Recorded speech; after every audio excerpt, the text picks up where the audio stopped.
இது நான் பார்த்த மிகவும் படைப்பாற்றல் மிக்க கோழிக்கூடு. ஒவ்வொரு கோழிக்கும் சிறு குடிசை போன்ற தனி அறை உள்ளது.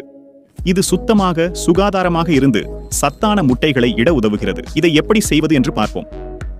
முதலில் பெரிய பழைய குழாயில் 30 செமீ அட்டையால் வட்டங்கள் வரையுங்கள். ஒவ்வொரு 2 செமீக்கும் வட்டங்கள் வரையவும். கையுறை அணிந்து வட்டங்களில் துளையிட்டு அவற்றை வெட்டுங்கள். கீறல்கள் ஏற்படாமல் விளிம்புகளை மெருகேற்றுங்கள். பின் குழாயில் வட்ட பலகை வைத்து அறைகளாக பிரிக்கவும். பலகைகளை நன்கு ஒட்டி உறுதியாக்குங்கள்.